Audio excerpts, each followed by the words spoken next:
Blaf 46, Africain, Africaine, bonjour, la tragédie du roi Christophe.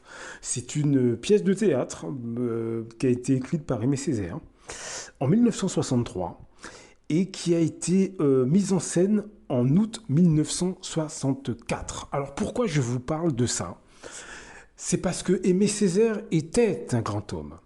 Aimé Césaire était quelqu'un qui non seulement avait des idées, mais en plus, il les vocalisait. Il vocalisait ses idées. Pourquoi je vous dis ça? Depuis plusieurs années, je l'ai déjà dit dans beaucoup de ces audios, depuis plusieurs années, nous avons parmi nous des afrodescendants sur toutes les chaînes sociales qui, lorsqu'ils sont dans les rues, écoutez bien, lorsqu'ils sont dans les rues, ils ont un certain mépris vis-à-vis des afrodescendants qu'ils croisent. Ils ont un certain mépris vis-à-vis de l'africanité. C'est-à-dire que quand ils vont faire leurs courses, lorsqu'il y a un conflit avec un afrodescendant, les tout premiers à mépriser leurs semblables, c'est eux. Ces gens-là ne vocalisent pas leurs idées. C'est-à-dire que ces personnes qui en réalité n'aiment pas la négritude, n'aiment pas l'africanité, ne disent pas ce qu'ils pensent. Ces personnes sont parmi nous, parmi nos familles, parmi nos amis, parmi nos voisins. Ils nous font des sourires, ils mangent avec nous. Écoutez bien ce que je vous dis, ils mangent avec nous, ils s'habillent comme nous. À Noël, vous mangez avec eux, vous cuisinez avec eux à Noël. Il n'y a pas de problème. Mais dès que nous avons le dos tourné, ces personnes nous trahissent. Voilà ce que j'ai découvert il y a plus d'une vingtaine d'années. J'ai attendu 20 ans avant d'en parler, parce que je voulais être sûr. Je voulais être sûr de mes propos. Ce qui m'a aidé, ce qui m'a donné l'idée de me pencher sur ce sujet, c'est le livre Peau noire et masque blanc de Frantz Fanon. C'est en lisant ce livre que j'ai lu 2 à 3 fois, j'ai décidé il y a une vingtaine d'années de comprendre, de vérifier, c'est même pas comprendre, de vérifier est-ce que ce livre est toujours d'actualité. À l'époque, c'est comme ça que j'ai commencé. Je me suis dit, ok, le travail est magistral, mais est-ce qu'il est toujours d'actualité? Et j'ai mis 20 ans pour être sûr, pour être capable d'en parler. Donc ce que je vous dis là, c'est basé sur une longue observation. Africain, africaine, peu importe ton pays, peu importe ta communauté, peu importe ton ethnie, au sens large du terme, Afrique, Caraïbes, il faut que nous retournions sur ce problème des afrodescendants qui méprisent leur identité. Ces personnes, vous pouvez les voir quand vous êtes dans les rues. Il faut savoir que ces afrodescendants qui ont du mépris pour leurs semblables dans les rues, qui se méfient d'eux quand ils les croisent sur le trottoir, ces femmes noires qui tiennent leur sac dans les pays d'Europe, quand elles voient un homme noir, elles tiennent leur sac. Elles ont la mentalité d'esclave est tellement ancrée en elles qu'elles regardent même derrière elles pour faire attention au cas où s'il y a un autre homme noir qui va les agresser derrière elles. Voilà l'attitude et le comportement de beaucoup d'hommes et de femmes. Les hommes noirs, beaucoup dans les pays d'Europe, lorsqu'ils croisent un de leurs semblables, bombent le torse, les muscles se tendent. On constate qu'ils serrent même les poings, la mâchoire se serre. Je veux dire, à ce moment-là, ils voient un ennemi. Mais il faut savoir que ces personnes-là, en privé, non seulement elles causent d'énormes dégâts, mais elles nous affaiblissent. Voilà ce que j'ai découvert, mes amis. J'ai découvert que beaucoup d'Africains, d'Afro-Antillais, etc., en France, mais aussi dans nos pays, dans la sphère privée, lorsqu'ils côtoient les membres des autres communautés, à ce moment-là, ils dénigrent complètement notre continent, ils dénigrent nos îles. C'est un problème que nous devons affronter, ce problème, parce qu'encore une fois, ça nous affaiblit à un point que vous n'imaginez pas. Ça nous affaiblit, ça nous divise, ça nous fait douter entre nous. Vous n'imaginez pas les répercussions que ça a. C'est pour ça que je vous en parle. C'est pour ça que je fais ces audios. Je crois que nous avons un problème psychologique au sein de nos communautés et dans nos sociétés, et on ne s'en occupe pas. C'est ce que Frantz Fanon nous dit. On ne s'en occupe pas. On est laxiste sur notre psychologie et nous devons nous retourner sur notre psychologie, mes amis. On ne doit pas laisser ce problème à la prochaine génération. Nous devons trouver des techniques traditionnelles ou modernes de thérapie pour soigner ce problème.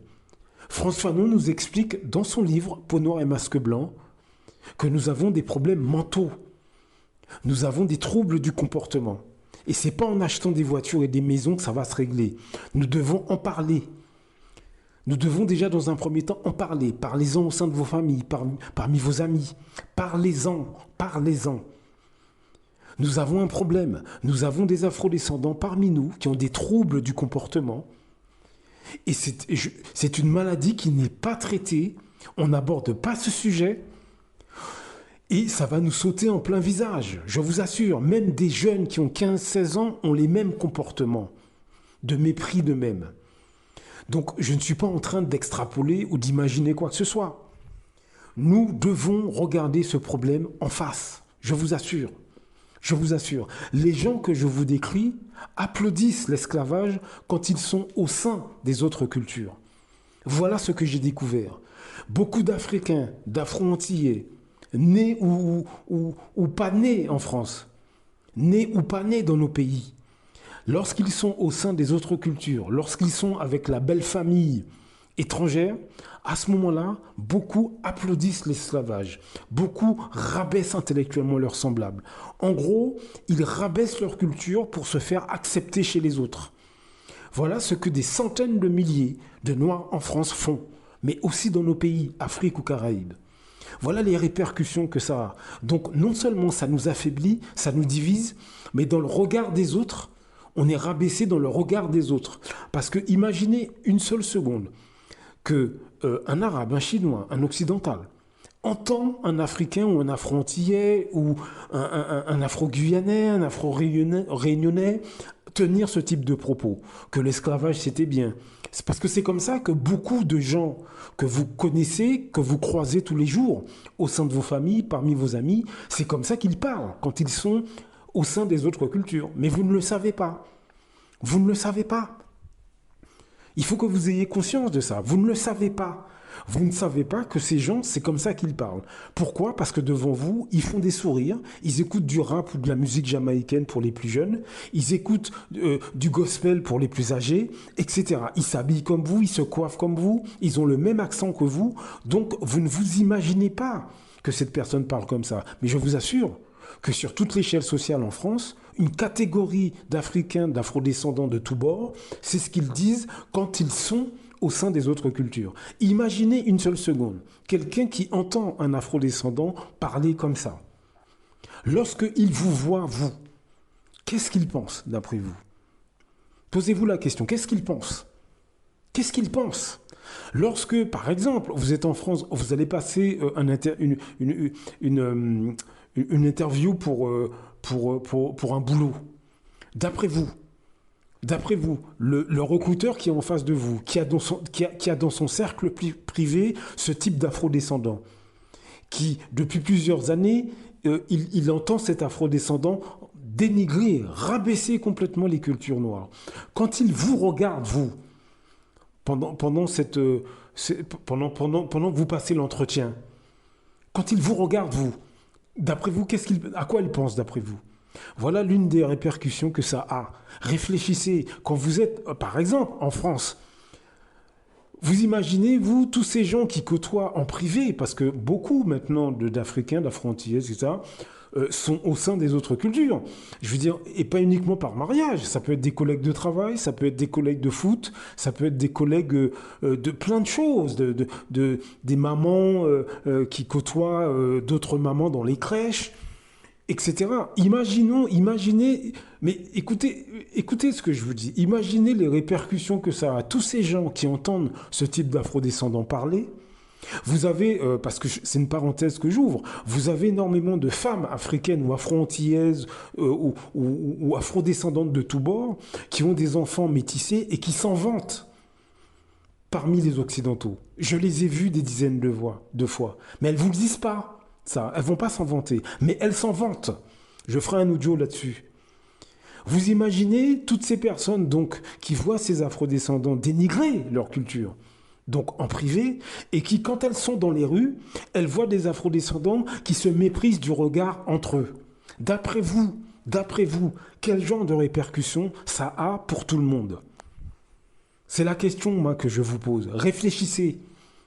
Quelle répercussion que ça a, sociétale? Et qui est à blâmer? Est-ce que ce sont ces étrangers, finalement, qui ne connaissent pas nos cultures, mais qui voient beaucoup de nos semblables dénigrer nos cultures? Ou bien les responsables, ce sont ces afrodescendants malades? Oui, ils sont malades, mais il n'empêche que sur le terrain, ils causent d'énormes dégâts. Est-ce que c'est pas ces afrodescendants malades qui sont responsables? Posez-vous la question. Nous devons aborder ce problème, nous devons en discuter. Nous devons en discuter. Vous n'êtes pas obligé d'en discuter avec moi, mais discutez-en au sein de vos familles, parmi vos amis, parmi vos collègues. Alors au travail, il faut faire un petit peu attention, mais au moins parmi vos familles et vos amis, au sein de vos familles et de vos amis, vous pouvez en parler de ça. Vous pouvez dire aux plus jeunes de votre famille de ne pas dénigrer leurs origines. Vous pouvez parler aux plus âgés de votre famille. Vous pouvez leur dire de faire attention, avec des mots choisis, mais de faire attention à ce type d'attitude. C'est ça que j'essaie de vous dire dans ces audios. Je veux dire que ce sont des problèmes psychologiques au sein de nos sociétés, au sein de nos communautés, qui ne sont pas traités. Ça va nous sauter en plein visage, je vous le dis. Je vous le dis, ça va nous péter en plein visage. Les gens ne formulent pas leurs ressentis.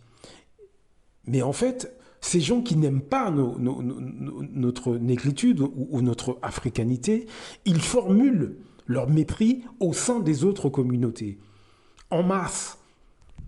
Et je vous en parle parce que c'est un problème qui est endémique, mais qui est extrêmement caché.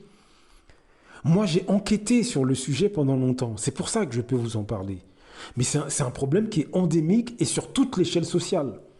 Vous avez une catégorie d'afrodescendants qui a du mépris pour l'africanité, pour l'Afrique d'une manière générale, pour le monde noir, mais qui se cache devant nous, afrodescendants. Ils se cachent, ils écoutent nos musiques, comme je l'ai dit, ils s'habillent comme nous, ils se coiffent comme nous, ils cuisinent nos plats, on parle avec eux à Noël, on leur offre des cadeaux, mais dès qu'ils sont au sein des autres communautés, à ce moment-là, le masque tombe.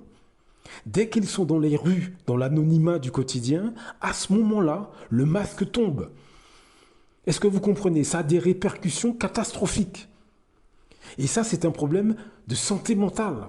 Il faut qu'on aborde ce sujet. Donc, réfléchissez à mes propos, enquêtez par vous-même sur ce que je dis. Quand vous êtes dans les rues, regardez le comportement des afrodescendants. Regardez-les faire quand ils ne se connaissent pas. Les afrodescendants que vous croisez, quelle attitude ils ont vis-à-vis de vous quand ils sont sur le même trottoir, dans le même magasin, quand vous êtes à la queue d'une grande surface, les afrodescendants que vous voyez, quel ressenti vous avez quand vous la regardez? Vous allez remarquer les mêmes choses que moi. Du mépris, regard de suspicion. Pour d'autres, ce sera de la condescendance. D'autres, ce sera de la provocation, etc., etc. Il y a quelque chose de malsain, et c'est une maladie mentale qui a déjà été décrite par Frantz Fanon, Peau noire et masque blanc, et nous devons nous attarder sur ce problème. Vous qui m'écoutez, ne prenez pas à la légère mes propos. Ne prenez pas à la légère ce que je dis. La situation est très grave, je vous assure. Le problème, c'est que ces attitudes-là sont cachées. Ça se passe tous les jours dans notre quotidien, dans tous les milieux, mais c'est très caché. Et ça va nous sauter en plein visage à un moment donné, je vous l'assure. Je vous l'assure. Nous avons parmi nous des imposteurs. Et ce problème doit être traité. À très bientôt, blaf. Beaucoup d'Africains se lèvent contre des autres Africains. C'est généralement à travers la corruption. L'Europe, l'Occident le sait. La meilleure façon de faire tomber un Africain qui se lève pour les intérêts des Africains, il faut aller corrompre ses amis ou ses compatriotes. C'est comme ça, c'est toujours à cause de l'argent. Celui qui a fait tomber son cara, il a fait pourquoi? C'est parce qu'il voulait être son cara à la place de son cara.